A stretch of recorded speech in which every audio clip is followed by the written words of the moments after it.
We are reading from Canto 6 of Srimad Bhagavatam, Chapter 14, entitled King Chichiketu's Lamentation, Text number 1.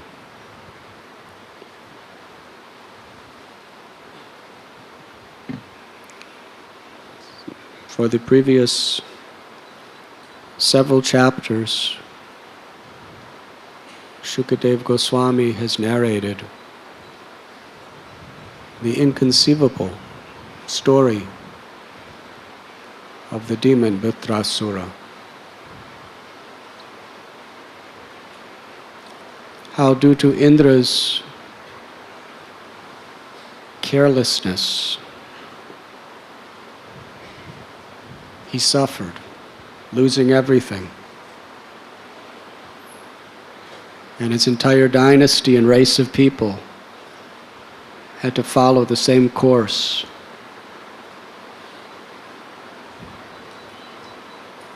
How he appealed to the Supreme Personality of Godhead and his representative, Lord Brahma,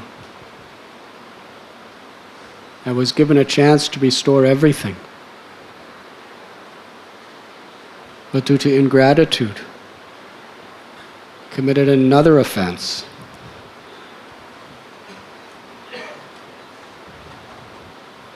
And the result was the birth of Vritrasura.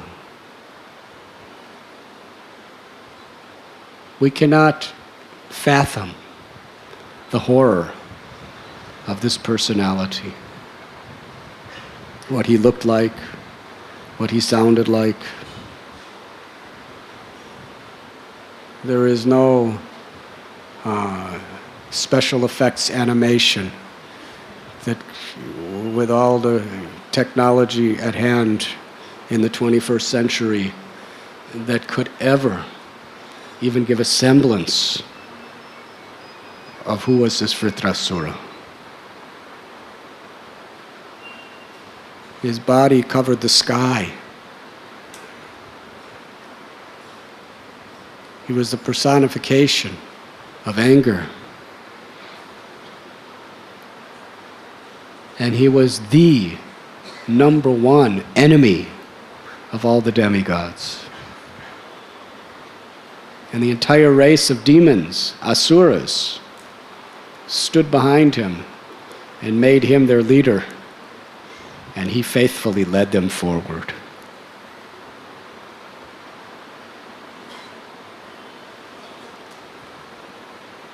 But then we find, in the midst of the battle with Indra, he's preaching pure Bhagavad-dharma to Indra. It's similar to Krishna speaking to Arjuna in Kurukshetra. Arjuna was supposed to do his duty to the Lord, but when he saw his relatives on both sides, and friends, his teacher, he became bewildered. He lost his courage, he lost his will. He stood in almost a paralyzed condition, pale white, trembling, crying.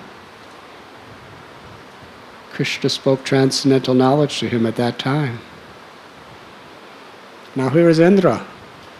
He's fighting a war on behalf of the demigods, and the demigods represent the Supreme Personality of Godhead. Vritrasura was like Duryodhana, in a sense that he was the king of a demoniac army. Indra was something like Arjuna, the main fighter. And he threw his weapon at Vritrasura, and Vritrasura just caught it effortlessly and threw it back and hit his elephant. His elephant fell back many feet and went to the ground and vomited blood. And Indra was thinking, impossible.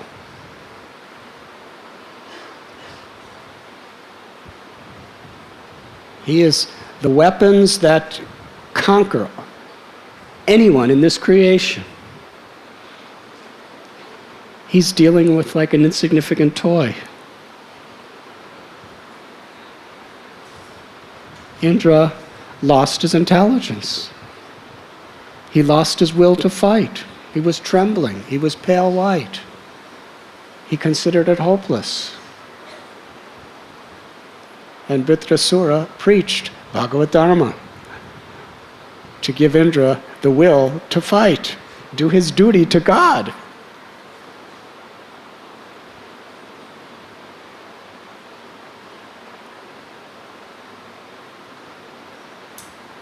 And in his preaching, he was manifesting his 100% pure devotion and surrender to the Supreme Personality of Godhead.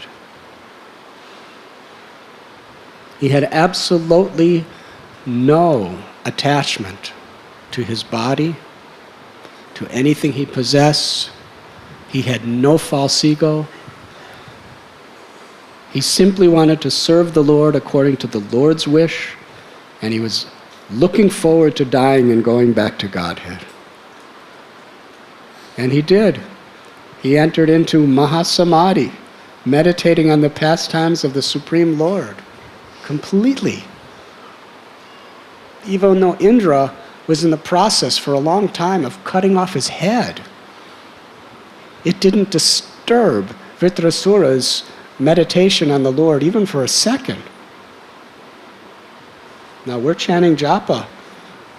One little mosquito disturbs our concentration. Yes? Can you imagine?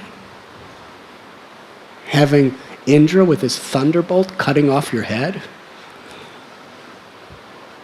And taking about a year to do so? Vritrasura didn't even know what was happening. He was so totally absorbed in meditating on Krishna. Incredible. A demon who looks like a demon, who associates with demons. Parikshit Maharaj wanted to try to make sense of this inconceivable mystery. This happened in previous yuga also, where generally, according to a person's birth, their gunas and karmas are very much according.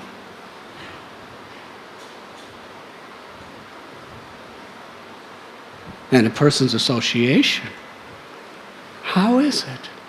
Parikshit Maharaj is asking.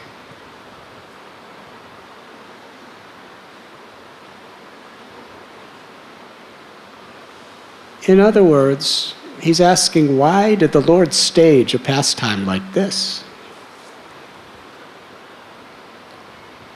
As we have spoken in previous classes on this particular subject of Vritrasura, the Supreme Personality of Godhead can fulfill many purposes through any single thing that he wants to do, either personally or through his devotees, or with his devotees.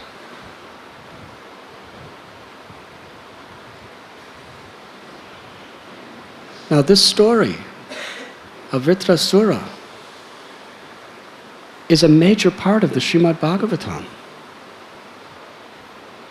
The coming chapters of how he became a demon, Chitraketu, the whole story of Indra and his falling down and the battles. It's many, many chapters. And the Paramhamsa Samhita. When Shukadev Goswami was speaking Srimad Bhagavatam to Parikshit Maharaj, he had 7 days to speak. And this is the crest jewel of all Vedas. He's taken the essence. Nigama kalpataror galitam palam sukhamukaramrita dravya samyatam. He's taken the real nectar, Shukadev Goswami. Not a single syllable of Srimad Bhagavatam is in relation to Artha, Kama, Dhamma, or even moksha. It's the highest literature. So Sukadeva Goswami took the most important lessons of history, not only in this universe, but he took the most important lessons of history of various lifetimes of Brahma from various universes. It's a very selective essence. This is what Srimad Bhagavatam is about. To dedicate so many chapters to this story means it is very, very essential for everyone to understand these lessons who want to attain pure devotional service.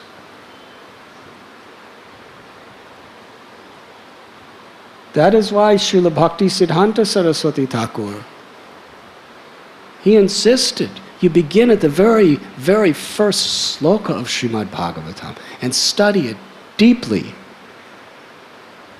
Because every word of the Bhagavatam is saturated with Krishna's mercy. And then by the time you get to the 10th canto, you'll actually be in a condition of consciousness where you can access what is Krishna's Leela from within your heart. And you must study the Srimad Bhagavatam from a person Bhagavatam. Shushusho Shadadanasya Vasudeva Kataruchi Syan Mahat Sevaya Vipra Punya Tirtana Sevan. And you must render humble service to such great souls. It is a science.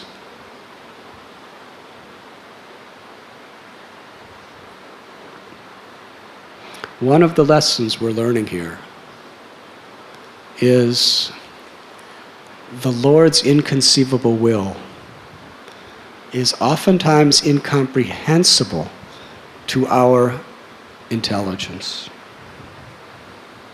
Things are not always black and white. Things are not always according to the departmental categorization that we would like them to be. The pure devotees of the Lord are so surrendered that they are willing to do anything and everything the Lord wants them to do. Srila Prabhupada prayed on Jaladuta.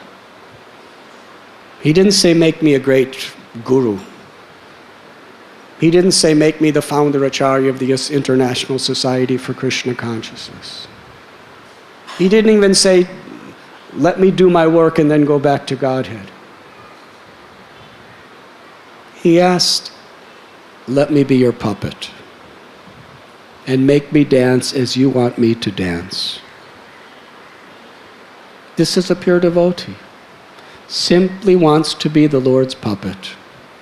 You can use me any way you feel I can do the best service, in whatever way you like. Ashlisya vapadaratham panashtu mama darshana maramahatam karotu va yathada tatha vidadatu lampato mat pranananastu saeva napara.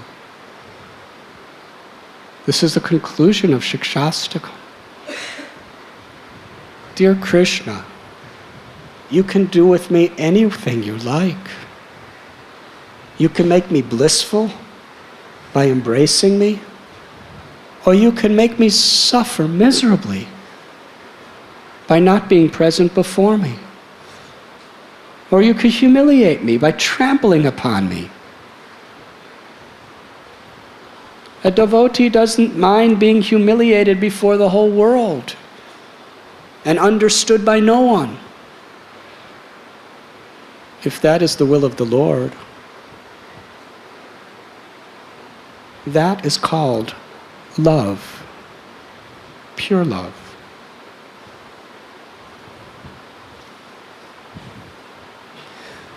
The Lord has a message. The Lord has a mission. And He utilizes His most surrendered devotees for that purpose. In one lecture on Narasingha Chaturdasi, Srila Prabhupada is gratefully thanking Hiranyakashipu. He's praising him. If it wasn't for Hiranyakashipu, there would have been no Narasimhadev manifested on this earth. And what would the earth be without Lord Narasimhadev? And who is Hiranyakashipu? Who is Ravana? Who is Shishupal and Kumbhakarna and Hiranyaksha, Dandakara and Dandavakra?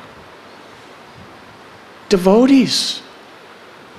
Great devotees at the gateway of Vaikuntha, Jai and Vijay. Now the Lord had message that we shouldn't offend devotees. Same principle. The 4 Kumaras do not look like great sages. In fact, if any of you were to see the 4 Kumaras this afternoon, if they came into the temple, the security guards may stop them.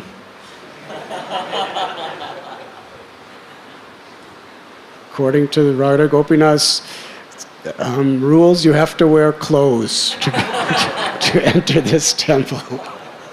Go home and tell your mother to put some diapers on you and then come back.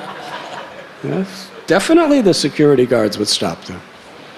They wouldn't even let them through the metal detector. And if any of you were watching, you would have said, yes, yes, go home, let your mother put some clothes on you. Hare Krishna. You cannot recognize. So how could we blame Jai and Vijay? We couldn't recognize. They also couldn't recognize. They're not just coming to the temple to come to a class. They want entrance into Vaikuntha. You go home when you grow up and become a pure devotee then. So they were cursed to be demons. Jai and Vijay made a mistake, but it wasn't, they were actually just surrendered devotees acting as puppets of the Lord. Their mistake was a lesson to us. Don't judge a person simply by their external appearance. Don't offend anybody because you don't know who they are. It could mean your spiritual destruction if you offend someone. That's a great lesson. So here's Hiranyakashipu, a great devotee, acting like Hiranyakashipu. Now there's a difference between Vritrasura and Hiranyakashipu. They're simultaneously one and different. The oneness is they're both great devotees who are in the roles of demons. The difference is Vritrasura knew exactly that he was a devotee and loved Krishna, even though he was fighting and destroying Krishna's devotees like anything and stepping on them and trampling on them and terrorizing them. He knew he was a devotee and he knew he was doing it only for Krishna's pleasure. Hiranyakashipu, under Yogamaya's potency, hated Vishnu. He hated Krishna.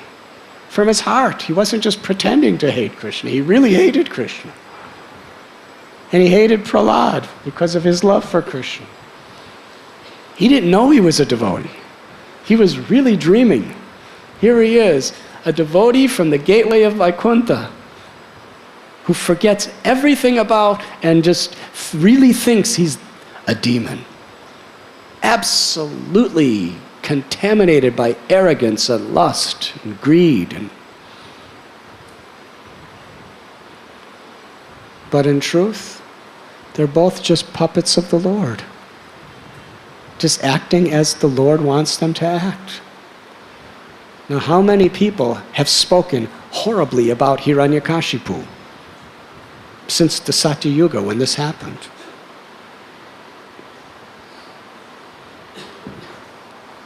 But Srila Prabhupada's thanking him in a public lecture. Srimad Hiranyakashipu. He's thanking him. Because Prabhupada prayed to be a puppet. It takes one to know one. He understood Hiranyakashipu was just a puppet of the Lord to create the most dramatic stage performance in which the main star, Narasimhadev, could appear and attract the hearts of the whole world.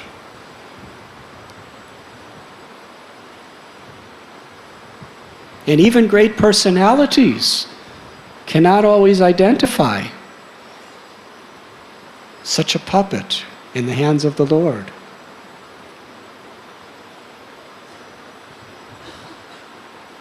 Pundarik Vidyanidhi, the greatest devotee. He descended from the spiritual world of Goloka. He's Srimati Radharani's father, Brishabhanu Maharaj, who lives as a simple cowherd man in Braj. Mukunda Dat, his native place was Chattagaon or Chattagram in East Bengal. And he knew Pundarik Vidyanidhi. So he turned to Gadadhar Pandit. And who is Gadadhar Pandit? Srimati Radharani in a devotee form. The most simple, pure-hearted, renounced Vaishnava. Mukunda Dat said to Gadadhar Pandit, I know that you find great pleasure meeting with Paramhamsa Vaishnavas, great souls who love Krishna. I want to bring you to one today. Oh, Gadadhar Pandit was so excited. They went to Pundarik Vidyanidhi's house in Navadvip, where he was visiting. And Gadadhar Pandit couldn't believe what he was seeing. He was a brahmachari at the time. And here's Pundarik Vidyanidhi wearing beautiful silken clothes, with very finely combed hair, with lots of fragrant, expensive oils rubbed into it, and sitting on wonderful silk sheets and pillows, and jewelry, and men on each side of him fanning him with chamaras. He's chewing spices and looking at his own beauty in the mirror. Now, brahmacharis, what would you do if you were brought to such a person? You would probably run away. Gadadhar Pandit was confused. He didn't say anything. Because Gadadhar Pandit's a Vaishnava. He would never offend anyone. He didn't say a word, but in his mind he was thinking, why has Mukunda brought me to him? This man is so, in such an exaggerated way, materialistic. He's just surrounded by sense gratification. So much vanity? Huh? Why did he bring me here? What kind of devotee is this? Why did Pundarik Vidyanidhi dress like this? Why did he act like that? He was just the puppet of the Lord. He had a purpose to serve by doing like that. And even Gadadhar couldn't recognize him. Even Gadadhar misunderstood him. Then Mukunda began to sing a beautiful sloka that Uddhava chanted from Srimad Bhagavatam, describing the inconceivable, unlimited mercy of Krishna to the fallen souls, even to the wicked demons. And Pundarik Vidyanidhi couldn't control himself and bursted into an explosion of ecstatic prema, love of God. Then Gadadhar Pandit understood. And he said to Mukunda Dat, you saved my life. In my mind, I was criticizing this person. I made an offense. The only way I can atone for this offense is I must surrender to him and accept him as my spiritual master. Hare Krishna. There is a story of Bhishma. Such a great soul. Why he chose to fight with the Kurus? He was the most powerful warrior on earth. He was undefeatable even by the five Pandavas. He had such prowess, and he demonstrated it on one day of the Battle of Kurukshetra. He destroyed a major portion of the entire Pandava army single-handedly. And Yudhisthira and the Pandavas knew tomorrow we're finished. He'll destroy the rest of our army, and there's nothing we can do. Even the Pandavas standing before Bhishma, it's like standing before a tsunami wave or a cyclone with a bow and arrow. When he got in that passion to fight, nothing and no one could stop him. Even Parasuram, the Lord himself, could not stop him when they were fighting together.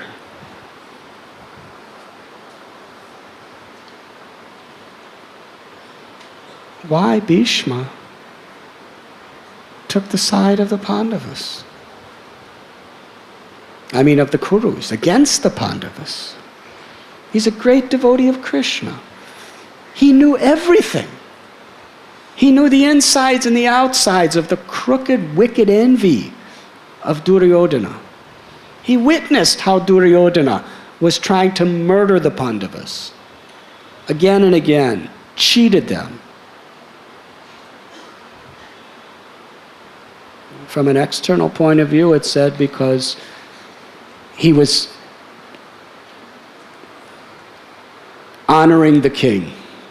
Whether the king is right or wrong, you have to honor the king and be faithful to the king. He was taking all the facilities of the Kuru dynasty. Duryodhana was king, so he was obliged. But Bhishma, it's due to him that Dhritarashtra and Duryodhana had that position. Why? Srila Prabhupada explains in Srimad Bhagavatam. He was a surrendered puppet of the Lord. Let me be misunderstood. Let me be on the demoniac side. Let me be against your devotees. Whatever you want to teach to the world through me, I am your puppet. I am your servant. Cannot recognize. And in the end, Krishna revealed to the world.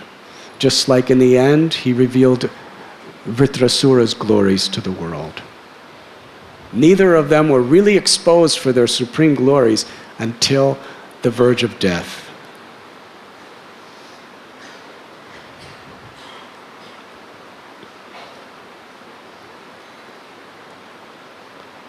Srila Prabhupada, when he went to the West, he writes in his book, Chaitanya Charitamrita,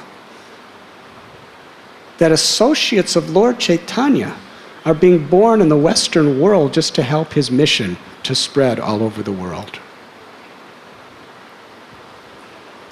Now, when these associates of Lord Chaitanya were coming into 26 Second Avenue and other temples in those days, many of them, they were addicted to sinful activities. They weren't like just associates pretending to be to be hippies. They were hippies.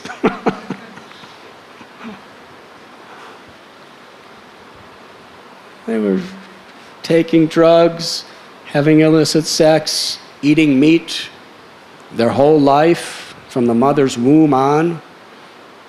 Even cows. Most of these devotees, they were eating cows. They didn't even know it was wrong.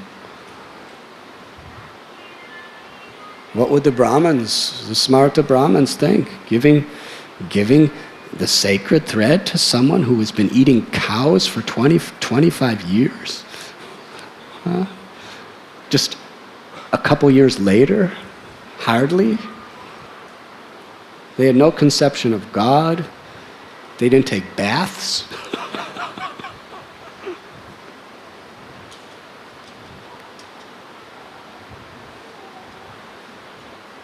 One devotee, Prabhupada wrote a formal letter. He said he is an eternal associate of Lord Chaitanya. He was a hippie a few years before. Who could know? The Lord wants to serve a purpose. He can send anybody into any situation. The Lord's devotees simply want to be a puppet in whatever way you like.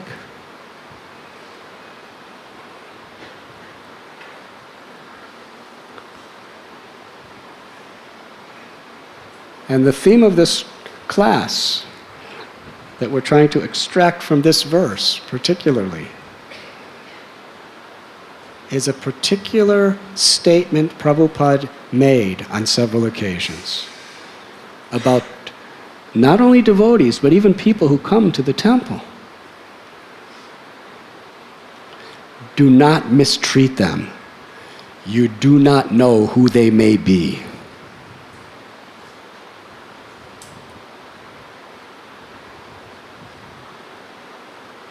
A person may be a great devotee with stocks and heaps of devotional credits from his previous life or her previous life. They may come to the temple with some anarthas that they're somehow or other living through in this life. If you offend them, you're offending a great devotee. Hare Krishna, you don't know who they are. So we have to be very careful.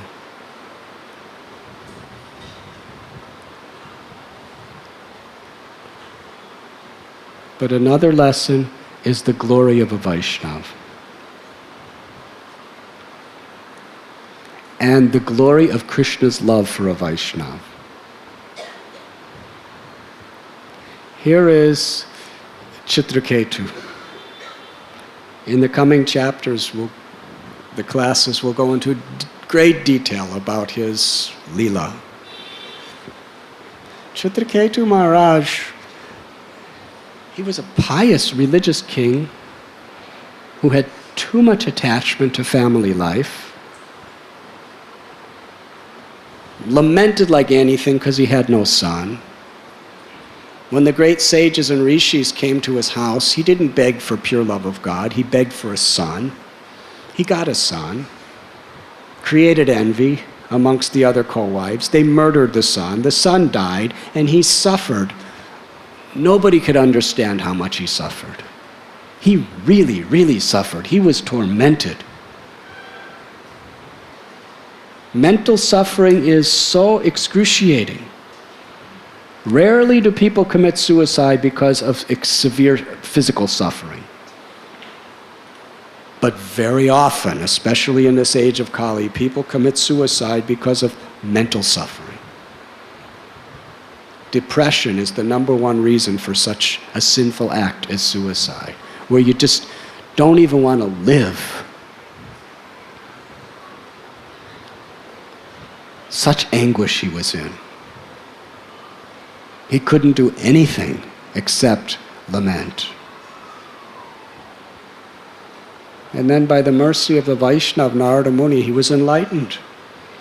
And he surrendered everything to Krishna. And in his pure devotional service, in his surrender, somehow or other he made a slight mistake. And he was cursed by the goddess of material energy, the consort of Shiva, Parvati.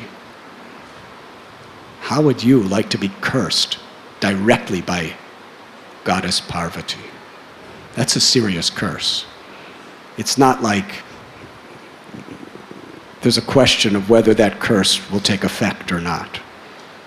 Sometimes people curse us. I curse you to die, or I curse you to lose everything, or I curse your nose to fall off.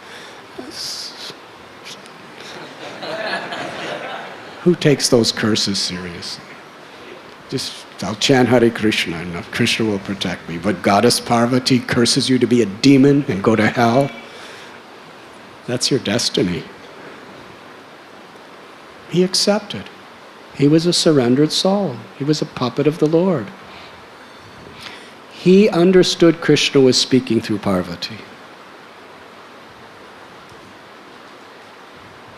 Great souls, they hear Krishna. Just like Srila Prabhupada, he had a heart attack. He was very sick in New York, I believe it was. So the devotees just got some doctor. It wasn't like he was a real high-class doctor. I think it was a Sunday or something, and they somehow got some doctor to come over. And the doctor said to Prabhupada, "Your problem, Swamiji, is you pray too much." Now, what is the disciples going to think? Brahmananda, Prabhu, he has big fists. It's big everything, but it's... they didn't like this. The doctor's telling Prabhupada, "The problem with you, Swamiji, is you pray too much." The devotees were very disturbed with this doctor. Prabhupada said, "No, Krishna's speaking through him." Now, he wasn't even a devotee. He wasn't a sage. He was just a totally mundane, sinful person in New York City who said to Prabhupada, "You pray too much. You need to walk." Prabhupada said, "Krishna's speaking through him." And that's where the whole tradition of morning walks, where some of the most precious jewels of knowledge were manifested during those morning walks. And it all came through just a doctor. Prabhupada heard Krishna's voice through him. When His Holiness Tamal Krishna Goswami was in a debate with some other devotees in Mayapur, and Prabhupada completely took side against him. Not against him as a person, but he took the side with the Grihastas, against the sannyasis, who Tamal Krishna Goswami was the leader.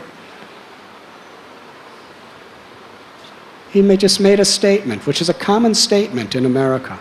If everything goes wrong, and you're just willing to give up everything, you say, "I might as well go to China." Because it's the most far away in those days. Now you can take planes to China. But in those days, China was the most far away, remote part of the universe. So it's just, I might as well just go to China. And Prabhupada said, "Yes, Krishna is speaking through you." You go to China. Prabhupada never talked about anyone going to China before that I heard of. And Prabhupada was serious. He said, "No, you must go. You have no other service. You go to China. I'm taking everything away. You go to China." And he went. And now there's thousands of people becoming Krishna conscious in China. It's one of the most growing places of our movement in the world. In Mayapur this year, many, many people from China came. And the devotees were astounded by how completely they were taking to the Vaishnava culture. The philosophy, their lifestyle, their etiquette, their mannerisms were like perfect Vaishnavas.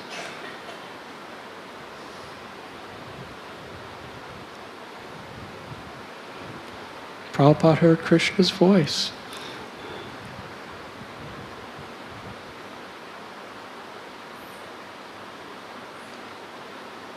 So in Krishna consciousness, we should be aware that Krishna is achintya, he is inconceivable. Now someone like Tamal Krishna Maharaj, his whole life was praying and begging to be an instrument of Prabhupada's mercy. Krishna made him speak those words. And Prabhupada heard it. Everyone else just took it as an ordinary expression of frustration. But Krishna spoke through him because he was Krishna's puppet. And Prabhupada, because he was the supreme puppet of Krishna, he recognized that voice and took it so seriously.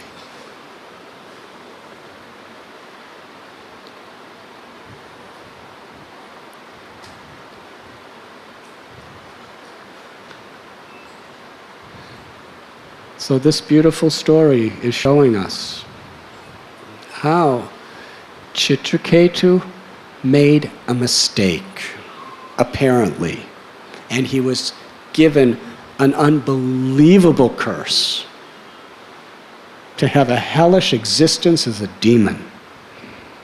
Now, what devotee would want a curse like that? He was grateful. He was a puppet. If that's what you want me to do, Krishna, I'll do it. No problem. And Krishna, since he had to be a demon anyway, Krishna created this entire Leela of Indra and everything else just to give this devotee who had to be a demon eternal glory as a demon. Just, he was cursed to be a demon. Krishna orchestrated this wonderful pastime so he can teach the entire world for all time to come pure devotional service in the form of a demon. This is Krishna's love for his devotee. And this was the devotee's love for Krishna. This is the subject of Srimad Bhagavatam. The absolute love and surrender of a devotee and the absolute love and reciprocation of Krishna.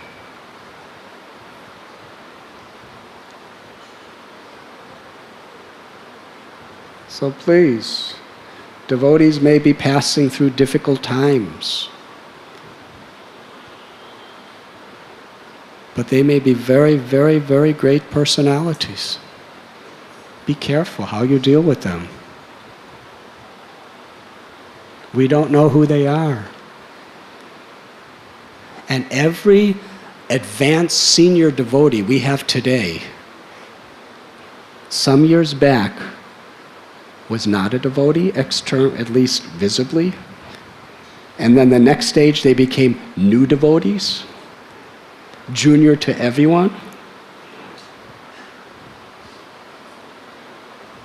But gradually, through the process of Krishna consciousness and the mercy of the Guru and Vaishnavas and Krishna, the wealth of their bhakti just develops and manifests.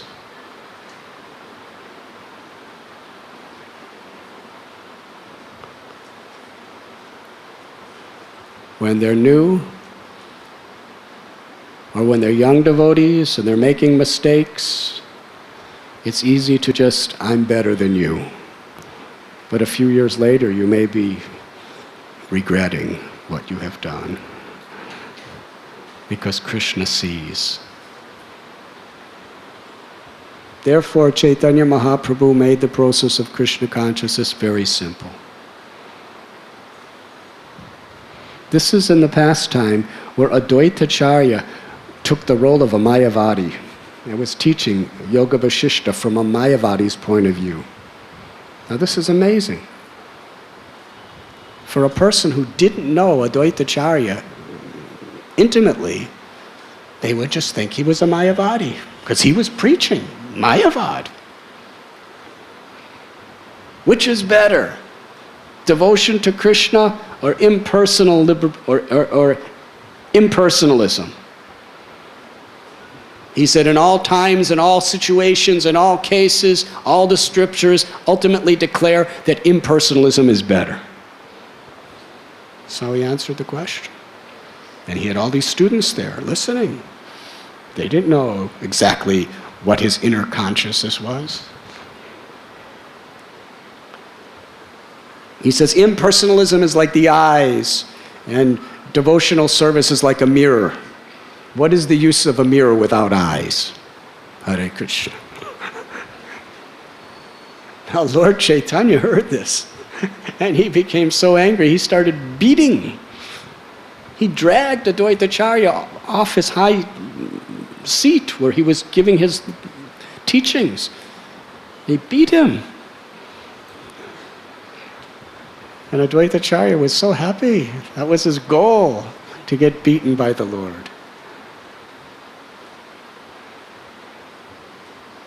And after this wonderful pastime, Lord Chaitanya declared to the whole world that you will become perfect and go back to Godhead if you just chant Hare Krishna and do not criticize others.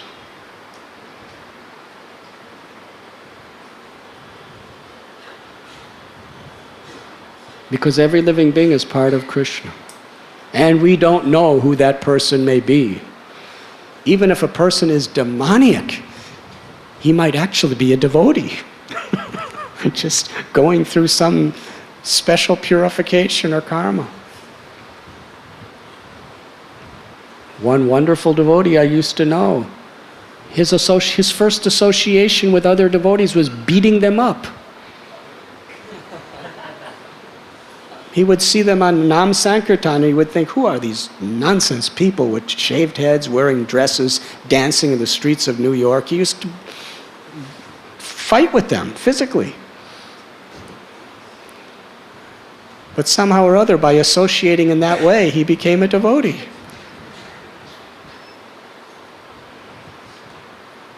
Hare Krishna. He became a great devotee, a sannyasi. Of course, he got beat up sometimes just to get cleansed of that of that karma. Well, what does that mean? He was actually a devotee from a previous life. Somehow or other, he was covered over by the inconceivable arrangement of the Lord.